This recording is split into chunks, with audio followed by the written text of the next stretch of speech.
What's up, everybody? Welcome back to The Run with me, Manny Wilson. Thank you for tuning in, whether you're listening to the podcast version or if you're listening to me live on WIDR Radio. That's 89.1 FM WIDR Kalamazoo. Thank you for tuning in, guys. I really appreciate that. So I want to talk about March Madness today, man. It's been crazy.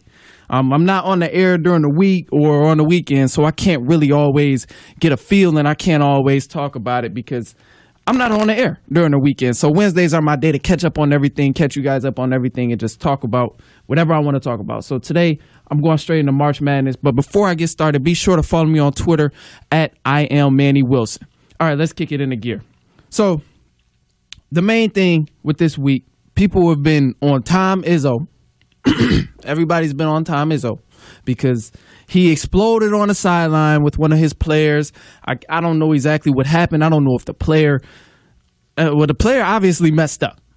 And people were on Tom Izzo because it's like, well, regardless of what that player did, Tom Izzo should not have acted like that. He should not have reacted in that way in front of all those people. That's embarrassing to the kid. That's horrible coaching, things like that. And I'm just, the entire time I'm hearing this, MSU did end up winning the game, by the way. But the whole time I'm hearing this, I'm like, really?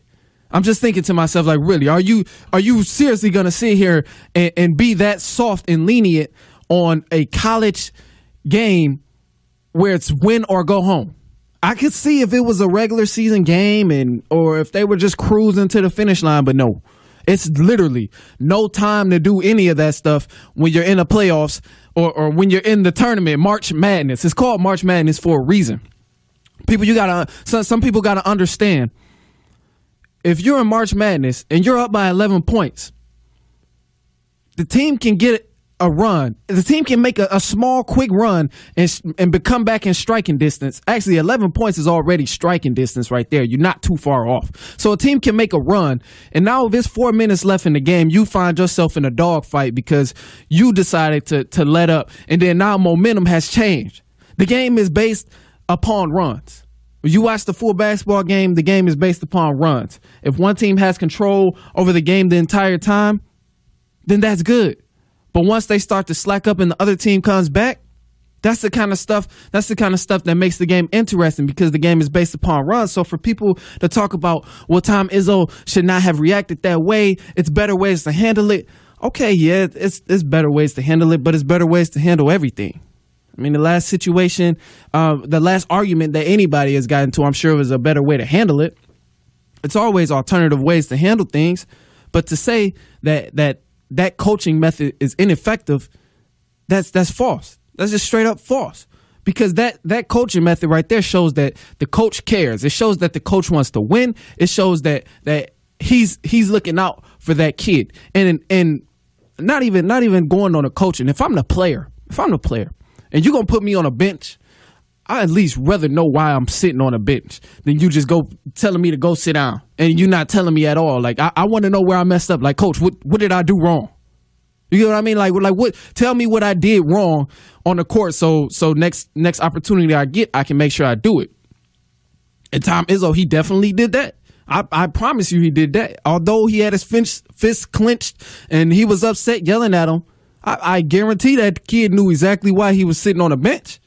Or why his playtime, or why that timeout and all of that stuff happened. I guarantee that's exactly what he knew by the time he got over to the sideline because Izzo let him have it. And nothing is wrong with that. People, we're acting like we never seen a coach explode on the sideline. We seen Greg Popovich explode on the sideline. Somebody said, oh, well, Coach K, he's always calm. He's always cool, calm, and collected. Well, that's fine. That's Coach K. It's not many like Coach K, especially on the college level. And there's a lot of college coaches out there we've seen explode. Or else it wouldn't be clips on YouTube and other social media platforms with coaches exploding like this. We see NBA coaches explode. We see, well, like I said, Greg Popovich. He's a big one. He's a great coach. But yet, you're going to sit here and tell me that his coaching method is ineffective because he yells and gets upset? Nah. If I'm playing, that means that my coach wants it just as bad as I do. If I'm in the middle of a game, that means that my coach wants it just as bad as I want to win. He's on my head to make sure I get my stuff together. That way, when I get back on the floor, it's not going to happen again. That kind of stuff, that same mistake that I made before you cussed me out and before you let me have it on the sideline, that same mistake is not going to happen again. And another thing you got to realize, like I said, man, this is March Madness. March Madness. You are playing to survive. You are playing. If you lose, you go home. You're done for the season. That's it. It's no way around that. If you lose, you're done. You're playing it in front of millions of people. The crowd is intense. Everybody's cheering for whatever team they want to win. Some people wanted Bradley to win. Some people wanted MSU to win. I believe a majority had MSU winning that game. But at that time, you have to think, if MSU lost that game to Bradley, people would have just really clowned them.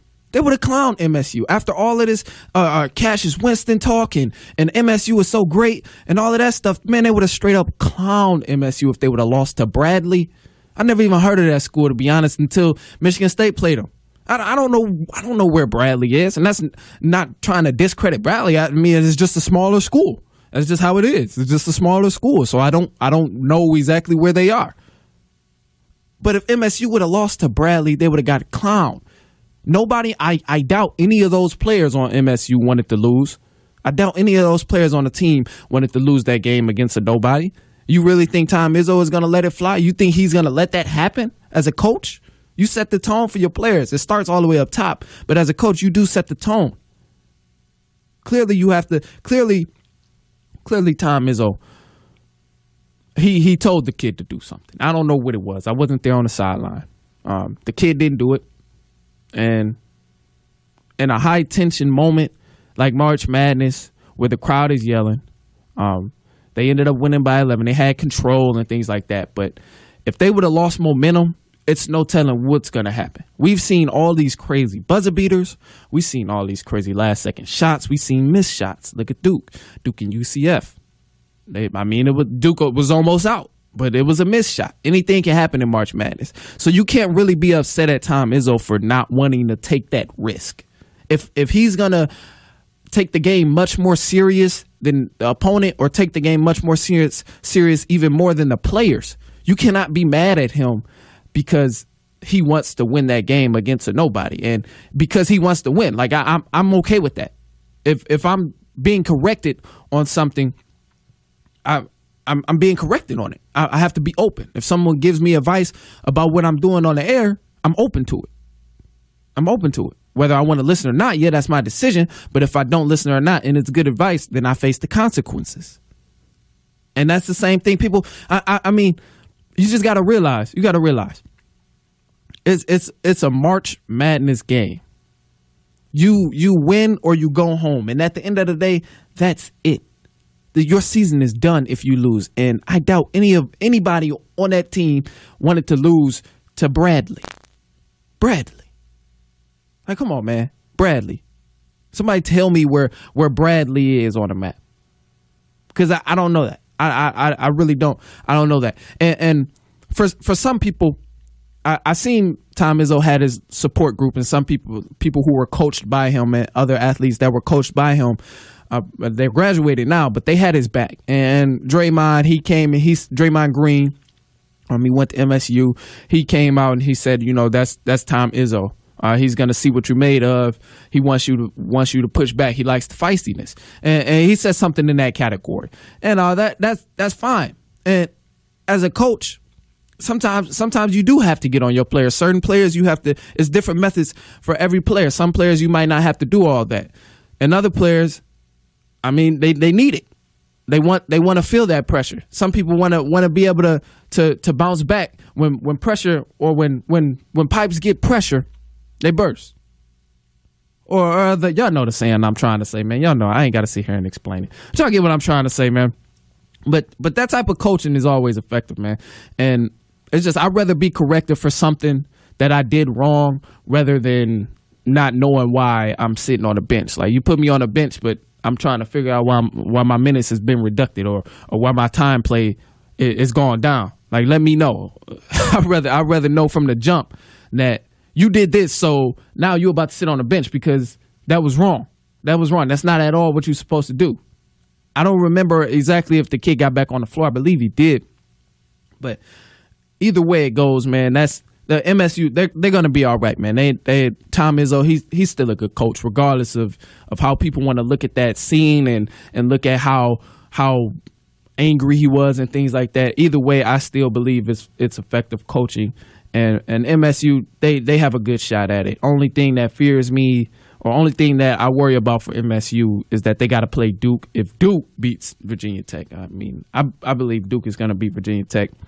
But if Duke beats Virginia Tech and MSU beats LSU, then for those of you who have MSU going all the way, I know it's a few of y'all out there.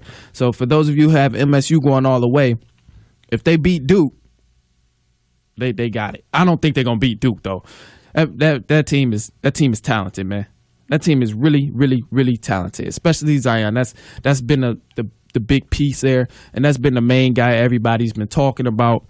But man, I don't know if you watch him consistently, or I don't know if you've watched him.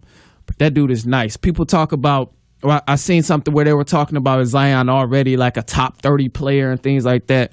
That's pushing it a little bit. He does have to get on the NBA talent level to be able to have that kind of, I guess, credibility to his name and things like that, because he hasn't played a game in the NBA yet. And it does take different adjustments. But I do believe he's going to adjust just fine, because, man, I don't like it was also a picture where it had LeBron when LeBron was coming straight into the NBA. And then it had Zion at the same age. But the picture, man, as big as this dude is, 285 or something like that, huge, and can run, can jump. And the one thing I noticed about Zion is he has a soft touch. He has a soft touch. To be that strong and be built up like he is, he got a soft touch on him. It also helps he can shoot free throws. You know, a lot of people who super strong like that or got them big old muscles and big old shoulders, they can't really shoot free throws. But Zion can knock some free throws down, and that's really helpful. That's going to be helpful to any NBA team. I don't know who's going to get him. That's not why I'm here to talk about, or that's not what I'm here to talk about. But, man, I can tell you right now, he's going to be good.